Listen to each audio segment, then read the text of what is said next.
book besties, welcome back, or welcome if you're new. My name is Kyan and this is Kyan is Booked.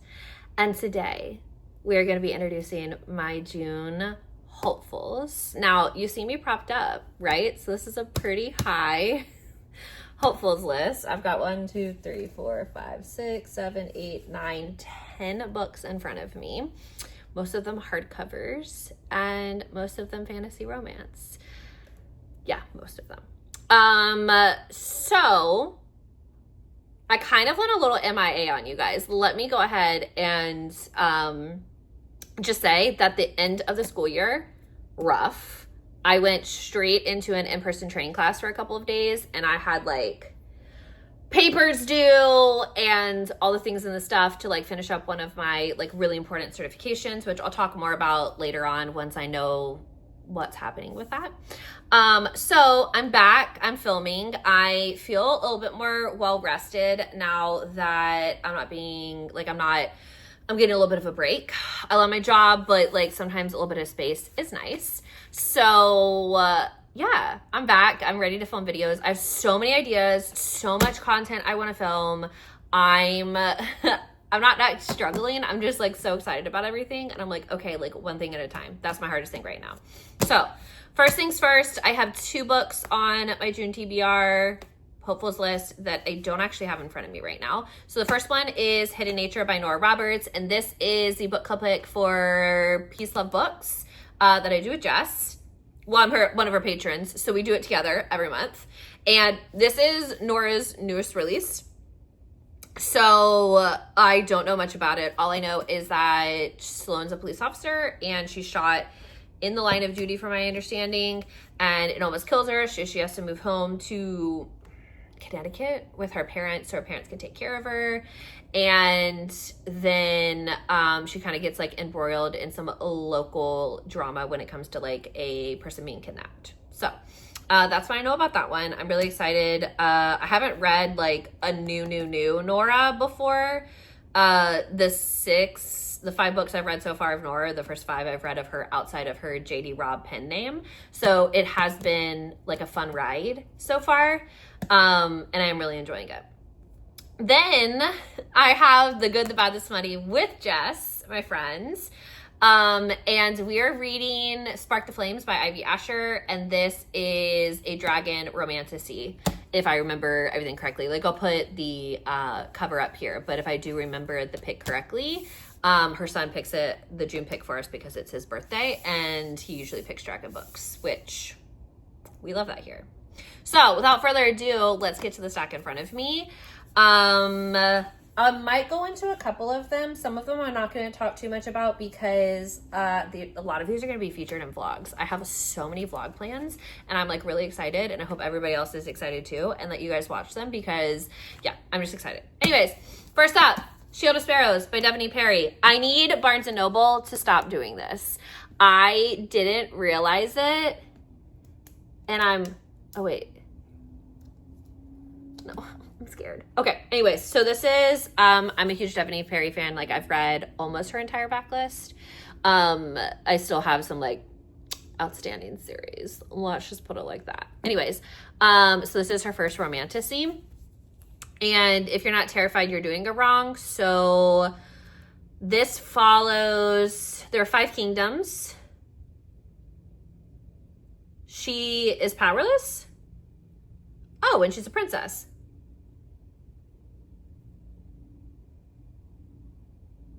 Oh, and then an infinite monster hunter sailed to their shores. Okay. I'm really excited to read this one. Like, obviously, she's been talking about it, and she's been pretty excited about it for a while. Devaney, that is.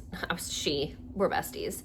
So, this, and then this is a first edition, like, one here. I am interested to see how many different, book boxes and things like that try to do special editions of this series and or book. But yeah, so Shield of Sparrow, because I have not that I haven't bought into the hype yet, but like I literally just haven't had, I don't want to say like brain power, but like sitting down and starting something new felt like very daunting. I don't know why my hair is so frizzy today. I really need to start using anti-frizz. because the humidity is crazy right now in Florida. All right. Twisted Love by Anna Huang. I'm finally reading this one. I've not ever read an Anna Huang. I literally have never. Not one. Like, I haven't even skipped to another series. Like, I literally have not read an Anna Huang before. I'm vlogging this. Actually, my sister might disown me if I don't read the series. So this follows Alex and Ava, and he is her brother's best friend. They're neighbors. And they were neighbors. Then I'm reading A Curse So Dark and Lonely by Bridget Kemmer. From my understanding and the blurb up here, this is a Beauty and the Beast retelling. I can't even tell you how many different TBRs I've had this on. I'm actually checking to see if I have it on my 25 in 2025. Oh, I don't think I put it on here this year. Because I had disappointed myself so many times that I was like, I'm not even putting this on here.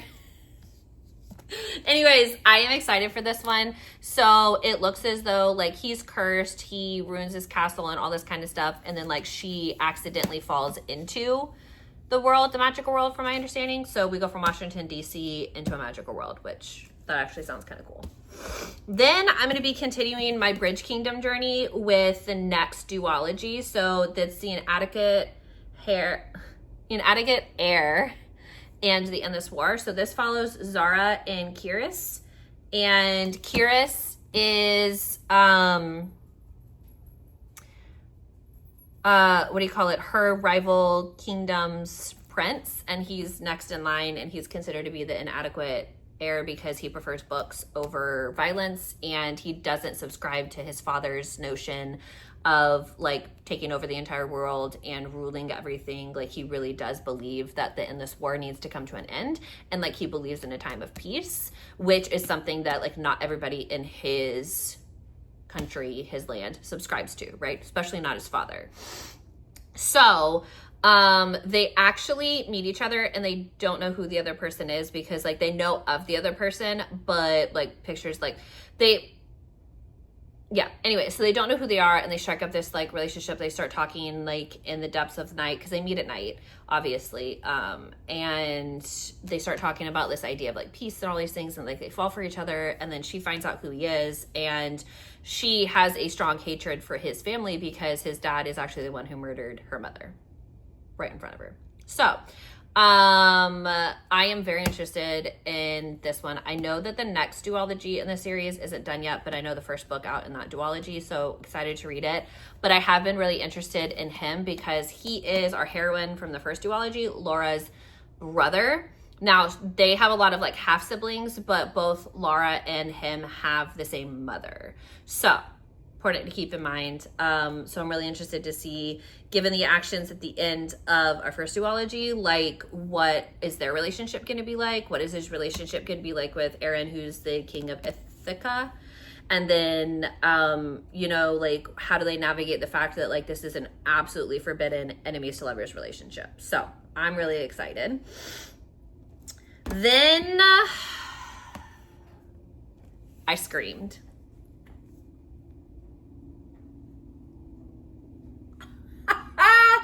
I was like, I like pulled packages out of my parcel locker, and the guy didn't leave the key for it.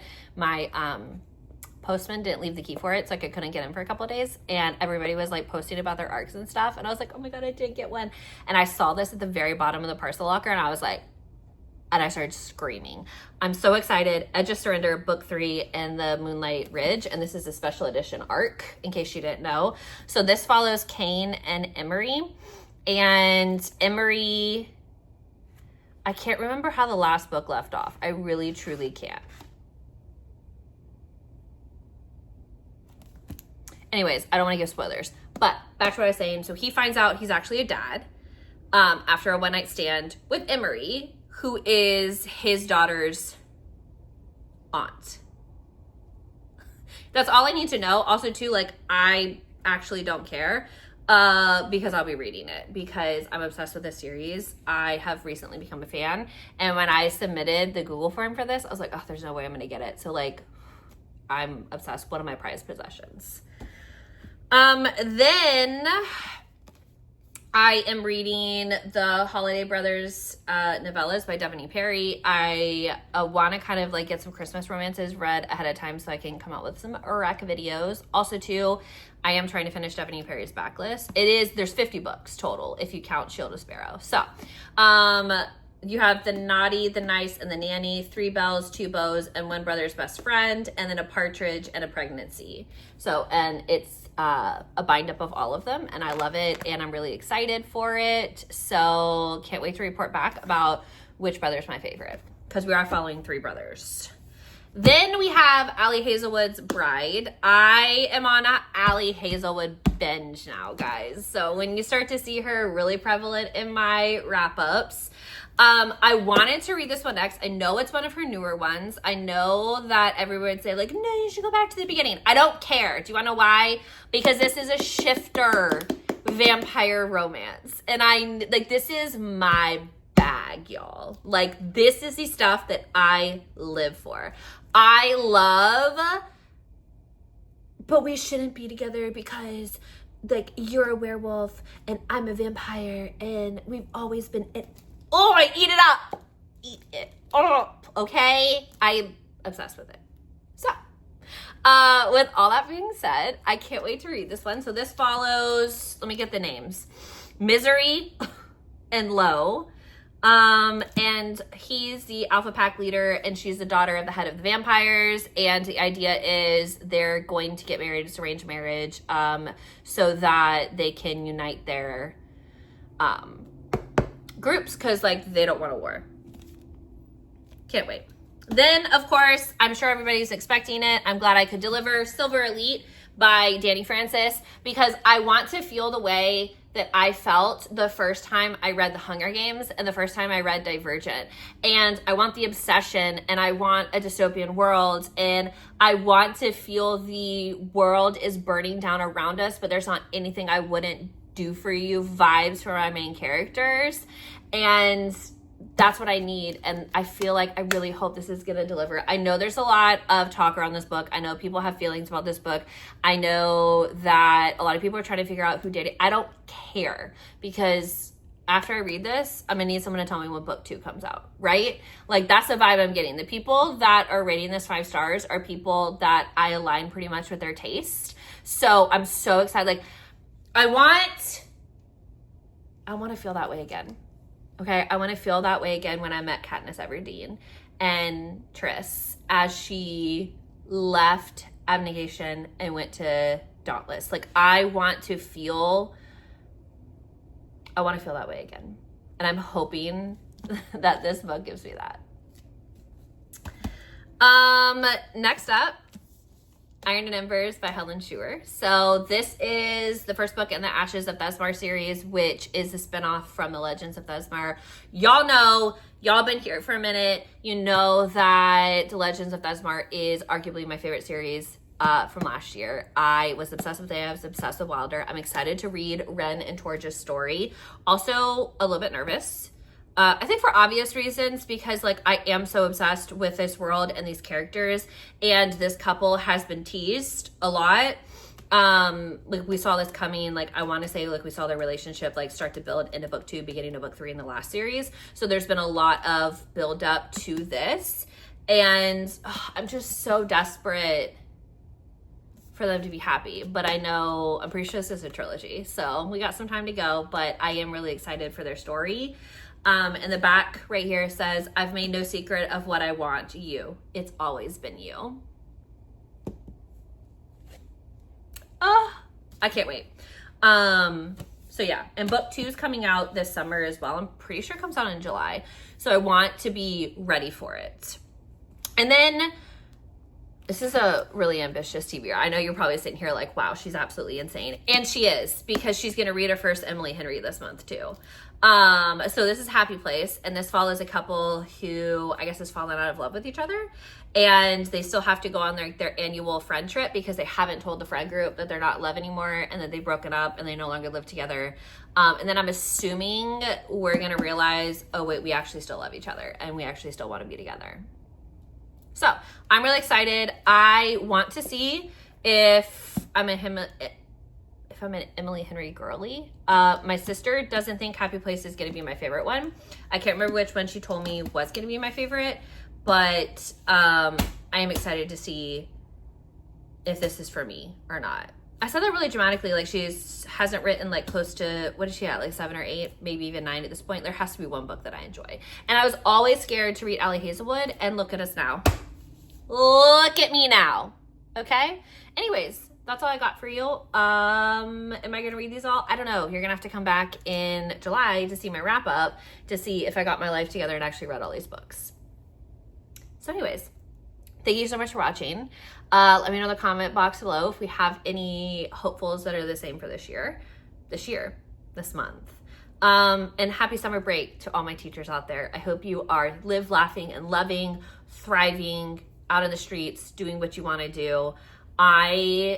To be able to use the restroom whenever I want to and to be able to sleep in past 5:30 is a gift, and I am living for it at this point. So thank you so much for watching, and as always, bestie, I'll catch you in the next video. Bye.